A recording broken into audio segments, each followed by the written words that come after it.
Welcome to சுடுதண்ணி. இன்னைக்கு நம்ம வீடியோவில் ஒரு சூப்பரான ஸ்வீட் ரெசிபி தான் பார்க்க போகிறோம். நேந்திரம் ஜாமுன் எப்படி பண்ணுறதுன்னு பார்க்கலாம். இது ரொம்ப மினிமம் இன்க்ரீடியன்ட் வச்சு நம்ம பண்ண போகிறோம். வெறும் பழத்தை வச்சு நம்ம பண்ண போகிறோம். ஆனால் ரொம்ப ரொம்ப டேஸ்ட்டாக இருந்துச்சு. இதோட இன்க்ரீடியன்ஸை நான் டிஸ்கிரிப்ஷன் பாக்ஸில் கொடுக்குறேன். இப்போ வாங்க சேர்ந்து சமைக்கலாம். முதல்ல நம்ம சுகர் சிரப் ரெடி பண்ணிடலாம். நான் 1 கப் சுகர் எடுத்திருக்கேன்.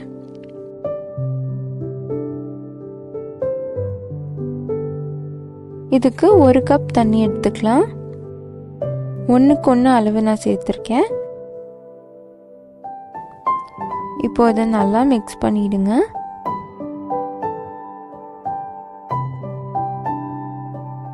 இதுவே நல்லா இனிப்பாக தான் இருந்துச்சு. 1க்கு 1 கரெக்டாக இருந்துச்சு.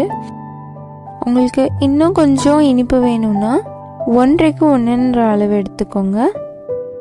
இதில் கலருக்காக கொஞ்சமாக குங்குமப்பூ சேர்த்துக்கிறேன். உங்ககிட்ட குங்குமப்பூ இல்லைன்னா நீங்கள் ஏலக்காய் கூட சேர்த்துக்கலாம். அதுவும் நல்லா வாசமாக இருக்கும். குங்குமப்பூ கொஞ்சம் கலர் கொடுக்கும், அதுக்காக சேர்த்துருக்கேன். இப்போ இதை நல்லா மிக்ஸ் பண்ணிவிடுங்க. இது நல்லா கரைஞ்சிருச்சு. சர்க்கரைலாம் நல்லா கரைஞ்சதுக்கப்புறமா இது கொஞ்சம் கொஞ்சமாக திக்காகும். அப்பப்போ கிண்டி விட்டுட்டே இருங்க. கொஞ்ச நேரம் கழித்து இதை தொட்டு பார்த்திங்கன்னா நல்லா ஸ்டிக்கியாக இருக்கும். பிசு பிசுன்னு இருக்கும் போது இதை நம்ம ஆஃப் பண்ணிடலாம். இது கரெக்டாக நீங்கள் பார்த்துக்கோங்க. பிசு பிசுப்பாக இருக்கும் போது தான் நீங்கள் இதை எடுக்கணும். ரொம்ப தண்ணியாக இருக்கும் போது நீங்கள் எடுத்துட்டிங்கன்னா பழம் ரொம்ப குழன்னு ஆகிடும். ஸோ கரெக்டான பதத்தில் எடுத்துக்கோங்க. இதுக்கு 1 கம்பி பதம் 2 கம்பி பதம்லாம் தேவை கிடையாது. பிசு பிசுப்பு தன்மை இருந்தாலே போதும். இப்போ அதை எடுத்து தனியாக வச்சிடலாம். அடுத்து நான் 2 நேந்திரம் பழம் எடுத்திருக்கேன். நல்லா பழமாக எடுத்துக்கோங்க. முடிஞ்ச அளவுக்கு நல்லா பிளாக்காக இருக்கிற பழமாக எடுத்துக்கோங்க. நல்லா கனிஞ்சிருக்க அது நல்லா டேஸ்ட்டாக இருக்கும். இப்போ இதோட தோலை எடுத்துட்டு நம்ம இதை பீசஸாக கட் பண்ணிக்கலாம். இந்த அளவு பீஸ் கட் பண்ணிக்கோங்க. நாங்கள் 2 பேர் தான், அதனால நான் 2 பழம் தான் எடுத்திருக்கேன். உங்களுக்கு நிறையா பண்ணணுன்னா நீங்கள் 4 பழம் அப்படி எடுத்துக்கோங்க.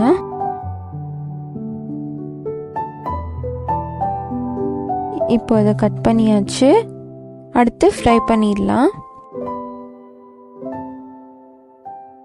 லோ ஃப்ளேம்லேயே வச்சு நம்ம இதை ஃப்ரை பண்ண போகிறோம். இது கொஞ்சம் டைம் எடுக்கும், நீங்கள் பொறுமையாக பண்ணணும். பார்த்திங்கன்னா நான் இப்போ லோ ஃப்ளேமில் தான் வச்சுருக்கேன். 10 நிமிஷத்துக்கு அப்புறமா இது இந்தளவு கலர் மாறி இருக்கு. இது ரொம்ப கொஞ்சமாக தான் கலர் மாறும். ஒரு 15 மினிட்ஸ் மேலே ஆகும், அதனால் பார்த்துக்கோங்க. அப்பப்போ நான் இதை திருப்பி போட்டுகிட்டே இருக்கேன்.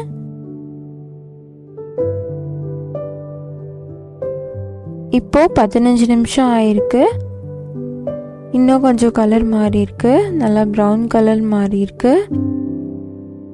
இன்னும் கொஞ்சம் நேரத்தில் இது நல்லா ப்ரௌன் ஆயிடுச்சு. நல்லா இந்தளவு ப்ரௌனாக வரணும். இவ்வளோ வந்ததுக்கப்புறமா இதை நம்ம எடுத்துடலாம். இதில் முக்கியமான விஷயம், நீங்கள் எடுத்த கையோட இதை ஜீராவில் போட்டுருங்க. அப்போ தான் அது ஜீராவை உறிஞ்சும். நல்லா சூடோடு அதில் போடணும். இது ஒரு 30 நிமிஷம் அப்படியே வச்சுருங்க. 30 மினிட்ஸில் இது ஜீராலாம் நல்லா அப்சர்வ் ஆகி நல்லா சாஃப்டாக இருக்கும். நல்லா க்ளாஸியாக இருக்குது. நம்மளோட சூப்பரான நேந்திர ஜாமுன் ரெடி ஆகிடுச்சு. பார்க்கவே எச்சி ஊறுது, அவ்வளோ சூப்பராக இருந்துச்சு. நீங்களும் கண்டிப்பாக வீட்டில் ட்ரை பண்ணி பாருங்கள். இந்த வீடியோ உங்களுக்கு பிடிச்சிருந்தா லைக் பண்ணுங்கள். சுடுதண்ணி சேனலை சப்ஸ்கிரைப் பண்ணுங்கள். தேங்க்யூ.